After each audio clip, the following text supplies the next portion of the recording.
जय हिंद साथियों।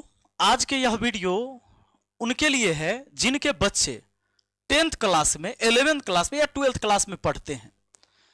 खासकर उसी गार्जियन के लिए हम वीडियो बना रहे हैं कि अगर आपके बच्चे को पढ़ाई में मन नहीं लगता है, आप बहुत उसे डांटते हैं, बहुत समझाते हैं, परेशान होते हैं, आप भी उसे भी परेशान करते हैं। अगर उसको पढ़ने में मन नहीं लग रहा है तो इसका सबसे बड़ा जिम्मेदार आप खुद हैं। हो सकता है बहुत सारे लोगों को यह बात बुरा लगेगा, लेकिन बात को समझिए। आज के युग में, जिस युग में फोन अब सब कुछ हो गया है, मतलब एक फोन द्विधारी तलवार है। एक एंड्रॉयड फोन चाहे तो आपके बच्चे का भविष्य बर्बाद कर सकता है या बना सकता है। बहुत सारे लोग एक फोन के वजह से आज इस दुनिया में अच्छा कर रहे हैं और बहुत सारे लोग इस फोन के वजह से ऑनलाइन जुआ खेल रहे हैं और बर्बाद भी है। कई सारे तो आपने ये देखा कि गेम खेलते खेलते अपने परिवार वालों की हत्या कर दी। ऐसा सनक, ऐसा नशा चढ़ा। तो अगर आप इतने गरीब नहीं है कि आपके घर में एक फोन है, तो निश्चित तौर पर अगर आपके बच्चे नहीं पढ़ रहे हैं तो जिम्मेदार आप हैं। आपके बच्चों को पढ़ने में मन नहीं लग रहा, इसका सबसे बड़ा कारण है कि उसे समझ में नहीं आ रहा, इसलिए उस पर रुचि नहीं है। ऐसा नहीं कि कभी वो स्कूल गया ही नहीं, कभी तो स्कूल गया होगा, कभी तो घर पे भी पढ़ा होगा, कभी वो तो ट्यूशन कोचिंग गया होगा। तो आप इस बात को समझिए कि ऑनलाइन अगर कोई किसी को गाली दे दे तो सारा बात समझ में आता है, तो एक पढ़ाई की बात काहे नहीं समझ में आ रहा है? आपके बच्चे पढ़ाई से क्यों दूर भाग रहे हैं? वो इसलिए कि वैसा पढ़ाने वाला नहीं मिल रहा है और आप उसे जबरदस्ती कहीं धकेल रहे हैं, जबरदस्ती पढ़ा रहे हैं। अगर यह वीडियो कोई छात्र देख रहा है तो इस वीडियो को आप देखिए। इस वीडियो को देखने के बाद अलग कुछ देखने की जरूरत नहीं होगा।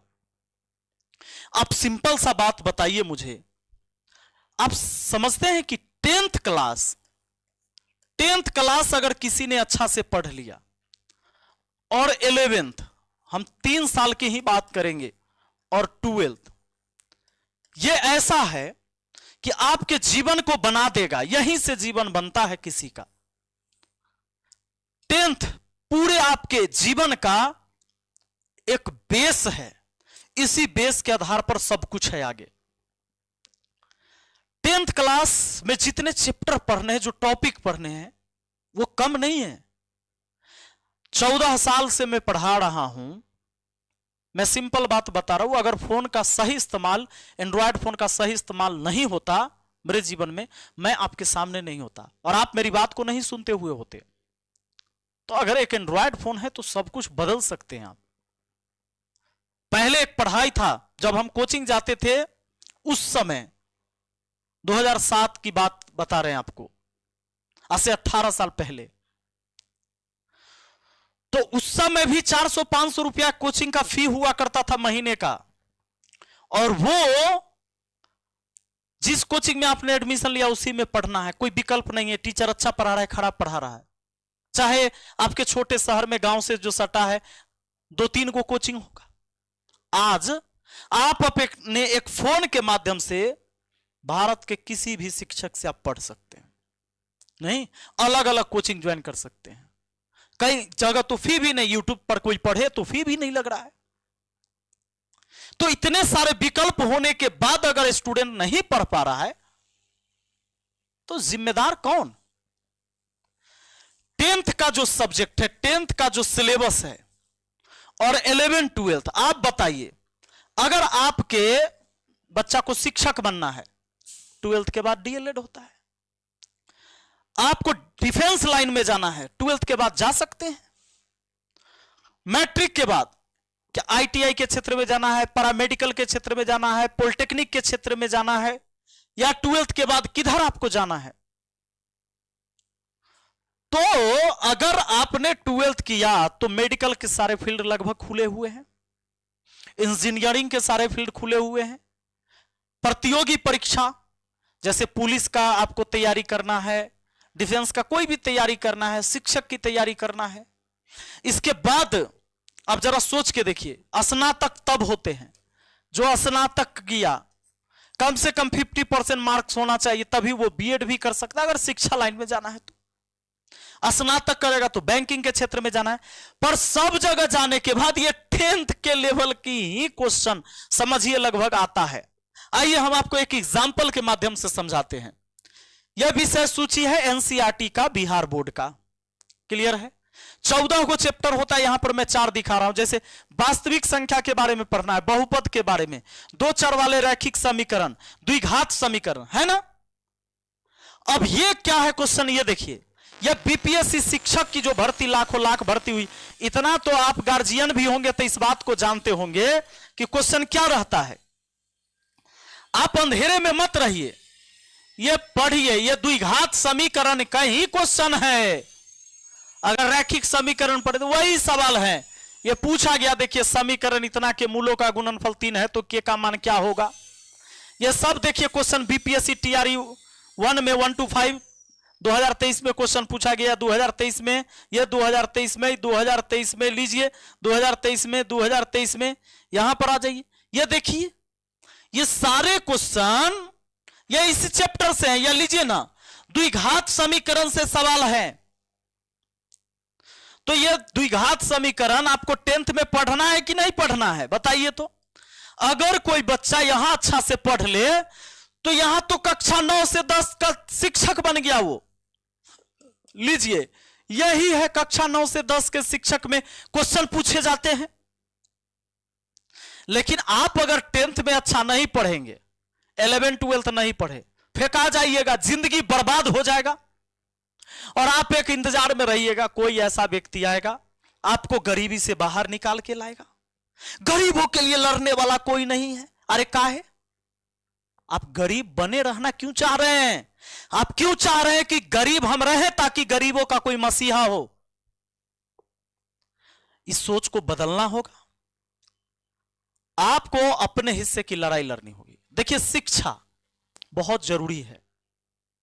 अगर आपके परिवार में कोई एक व्यक्ति अच्छा शिक्षा प्राप्त कर लिया, सही ज्ञान प्राप्त कर लिया, पूरे परिवार का इतिहास को बदल देगा। अब आपके बच्चे को अगर ये 10th में अच्छे से नहीं पढ़ा तो उसको नहीं पता है। मैं दावे के साथ कह सकता हूं कि 95% छात्र फेल है। यहां पर फेल है इस बात में, उसने पढ़ लिया है, भले उसने फर्स्ट डिवीजन पास कर दिया हो मैट्रिक। अब उसको चर राशि, अचर राशि, बहुपद, बीजीय व्यंजक, समीकरण, शून्यक, इसके बारे में जानना मुश्किल है। वो नहीं समझ पाता है क्या है ये। उसको पता नहीं चलेगा इसको समीकरण कहें कि इसको बहुपद कहें। भैया ये बहुपद है, इसमें बहुत सारे पद। बहुपद का सीधा मतलब बहुत सारा पद। प्लस है या माइनस भी रहता, कहीं प्लस माइनस भी रहता, तो ये बाउंड्री है। इसके बीच में जो जो दिख रहा है वो पद है। जैसे x² पद है, 7x पद है, 12 पद है, इसको पद बोलेंगे। अब भाई चर राशि कौन है? तो चर राशि वेरिएबल जो वेरी करते रहेगा। जैसे चर राशि किसको बोलते हैं? x, y, z, जब अलजेब्रा पढ़ते हैं, ये सब क्या है? एक चर राशि है। अचर राशि कौन है? 1, 2, 3, 5, -6, -7, ये सब क्या है? ये सब एक अचर राशि, इसके मान फिक्स है। 5 को 5 बोलिएगा। जैसे अब सिंपल बात बताइए, एक एग्जाम्पल के तौर पर समझिए। x और y को मैंने कहा कि ये क्या है? चर राशि है। ये वेरिएबल है, वेरी करता है। x + y बराबर मान लो 7, तो x का मान क्या हो सकता है? 3 मान लो 3 छोड़ो अभी। x का मान 6, y का मान 1 होगा तो भी 7 पुर जाएगा। x और y का योग अगर 7 है तो 6 × 1 7 हो जाएगा। x का मान अगर 5 रखते, इसका मान 2 रखते, तब 5 × 2 7 भी हो जाता कि नहीं? x का मान 4, y का मान 3 रखते, तब भी 4 3 7 हो जाता। या x का मान ही 3 और y का मान 4 रखते तो भी 7 हो जाता। x का मान हम रख दे 8 और जोड़ y का मान रख दे -1 तो भी 7 हो जाएगा। यानी x का मान बदल रहा है, 6 भी हो रहा है, 5 भी हो रहा है, 4 भी हो रहा है, 3 हो रहा है, 8 हो रहा है, वेरी कर रहा है। यह वेरिएबल राशि है। हाँ, यह वेरिएबल है, यानी चर राशि है। अब देहाती तरीका से समझ लीजिए, चर राशि अचर राशि। गाय भैंसी चराइत रहता है, तो चरने वाला गाय भैंसी देखते हैं, एहो खेत में चरता है, उहो में चरता है, इहो में चरता है, उहो में चरता है, एक जगह फिक्स नहीं रहता है। अचर राशि, अचर माने जो चरिए नहीं रहा है, वो यानी फिक्स है, एक के जगह बनल है, अचर राशि। तो फिक्स नंबर यही सब होता है। एक्स वाई जेड की वैल्यू कोई कोई हो सकता है अलग अलग, तो चरैत गया तो अलग अलग हो गया, जो नहीं चर रहा है वो एक के जगह है। क्लियर? चर राशि अचर राशि। बहुपद यह है, लेकिन इसके बराबर अगर हम जीरो लिख दें तो यह एक समीकरण बन गया, इसको समीकरण कहेंगे। बहुपद अगर रहे तो बहुपद को आप बीजीय व्यंजक भी कह सकते हैं, लेकिन सभी बीजीय व्यंजक बहुपद नहीं होगा। बहुपद होगा तो उसका जो पावर रहता है, यहां पर चर राशि का जो पावर होता है ना, वो पूरा पूरा पूर्णांक होगा, धनात्मक पूर्णांक, वो ऋणात्मक भी नहीं होगा। जैसे आप एक बात समझाता हूं आपको, x के पावर 3/4 माइनस 7x प्लस 12 ऐसा कुछ लिख दिया मैंने, ये 3/4 है। अब इसको आप नहीं बोल सकते हैं बहुपद, इसको पॉलिनोमियल नहीं बोल सकते हैं। अब इसको आप सिर्फ बीजीय व्यंजक कह सकते हैं। ये भी बीजीय व्यंजक था, लेकिन बराबर जीरो नहीं है, तब ये बहुपद भी है, बीजीय व्यंजक भी है। इसका पावर पूर्णांक में है, पूरा अंक है, लेकिन इसका पावर पूर्णांक नहीं है, इसलिए यह बहुपद नहीं होगा, बीजीय व्यंजक कहलाएगा। बीजीय व्यंजक ई भी ई बहुपद नहीं होगा, जबकि बहुपद होगा। समीकरण कब होगा? जब किसी के बराबर इसके बराबर जीरो लगा दिया। समीकरण शून्य क्या होगा? इसमें से जो x का मान निकल के आएगा वो शून्यक है, जो पूरे बहुपद को जीरो बना दे। अब कहीं मान लीजिए एक्स स्क्वायर माइनस 9 बराबर जीरो, तो एक्स स्क्वायर बराबर हो गया 9, एक्स की वैल्यू 3 आ गया, हो गया ना। तो कहने का मतलब कि x का मान 3, यह एक शून्यक है, इसी को रूट भी कहा जाता है। आपको समझना होगा। और कोई बच्चा अगर ऐसे चीजों को समझेगा, उसको पढ़ने में मन लगेगा जी, मन कैसे नहीं लगेगा। तो इतना सारा बात हमने एक सिंपल तरीके से समझा दिया। आपको क्या करना है? अगर पढ़ना है सही ढंग से, ईमानदारी से कुछ करना है, तो अपने जीवन में 10th, 11th और 12th पढ़िए। ये 3 क्लास अच्छा से पढ़ने की जरूरत है, यहीं से आपका भविष्य बन जाएगा, फिर कहीं नहीं भटकोगे जीवन में।